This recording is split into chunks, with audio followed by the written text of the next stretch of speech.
mga kasaka. Medyo madilim pa. Ang ganda na ng okra natin, no? Ayan, no? Umuumpisa ng pakita ng bulaklak yan. Mahal pa naman ang okra ngayon. Talong natin, no?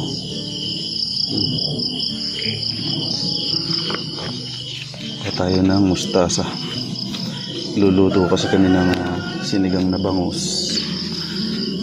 Pambaon ng mga bata. Yan. Ayan, no? Lalaki na ng pechay. Ayan. Pwede na. Diba? Pag may tinanim, may aanihin. Tapos may mga maliliit ng bunga ng ating ampalaya. Tapos na, oh. Sasagad na siya dun sa tuktok.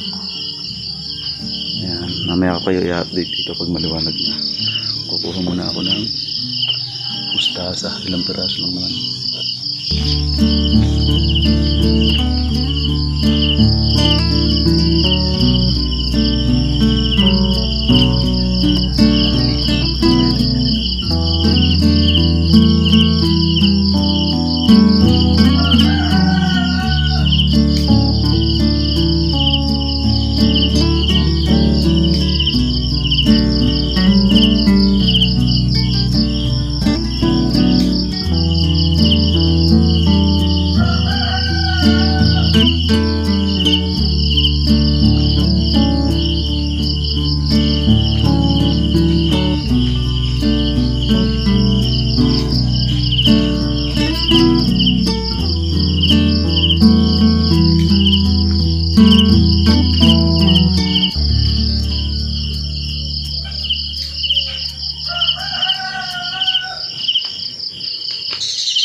Samahan din natin ang pechay. Masarap din sa sinigang ang pechay.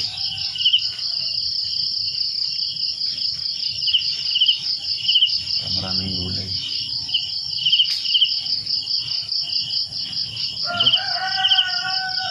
Kung kailan lang ito tinamin niya. Ito mo na. Ano siya? Mahamon. Kaya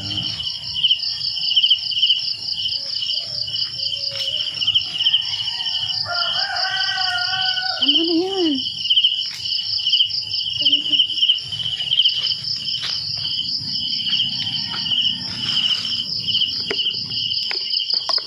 Ayan o, kumukontra ko.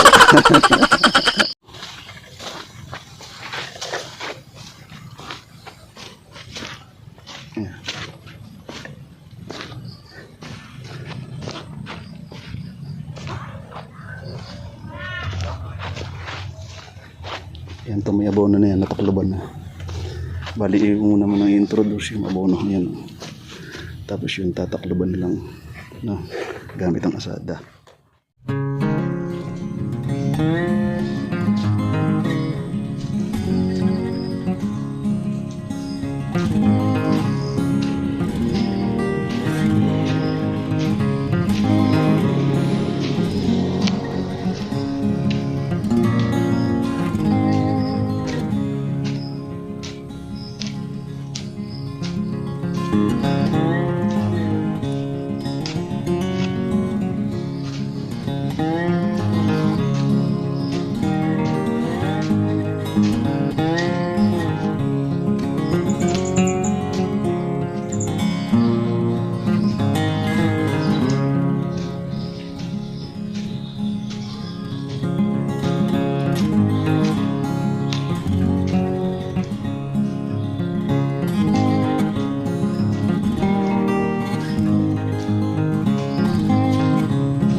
una naming ibinagsak yung abono. Ayan, makikita nyo yung kulay puti malapit sa puno ng talong. Para sa paggagahok natin ay matabunan na rin siya. At mas mabilis ma-absorb ng ugat ng ating talong, no? Kaya una muna namin ibinagsak ang abono bago kami maggahok. So yung kabilang side niyan ay wala pang gahok. So pagka nag-abono kami ng pangatlong pag-aabono ay doon naman kami sa kabila maglalagay at tuloy gahok na rin yun. Parang same process ng ginagawa natin ngayon, ano?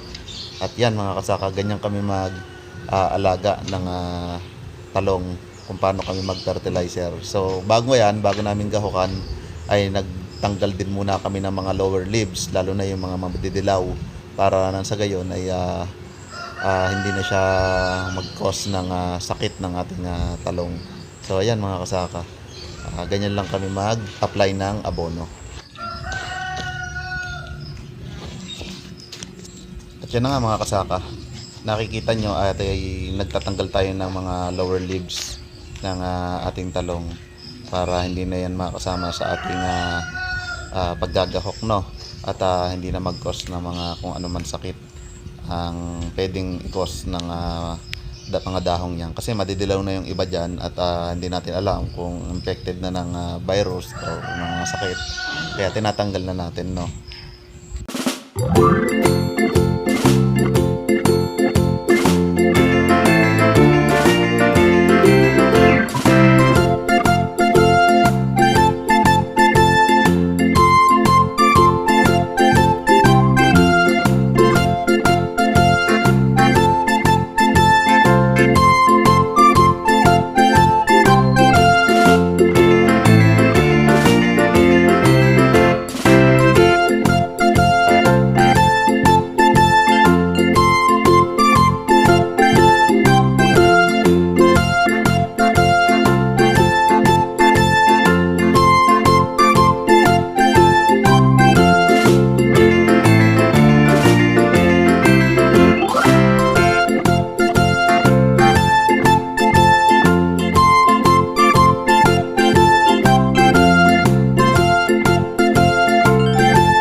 Yan mga kasaka, ganda ng ating sitaw, very greeny, ready for transplant na yan. Pwede na yung transplant pag mga ganyan itsura. Dito natin yung transplant, isa pang araro yan. Yun po, tsaka yung mga pipino natin, oh ganda, cherry tomato, and yan, ang green, oh. Tapos meron pa tayong panlipat na pipino, mga kasabayan nito. Medyo delay lang ang paglaki nito kasi late siya napalipat sa seedling tray, from seedling tray. Pero itong mga nauna tinayin yung mga kasaka, yan siguro pag lipas ng 3 araw mga nandito na yan, Nasa taas na yan. Kasi ang bilis din lumaki, mahabol. Ang ating ampalaya. Yan. Dami na nagpapakitang maliliit na bunga. So, hindi ko muna tatanggalin yan. Papakita ko muna sa inyo at least mga isang daliring ganito. Kasi meron na dito eh. Ayan o. Nalaki na o.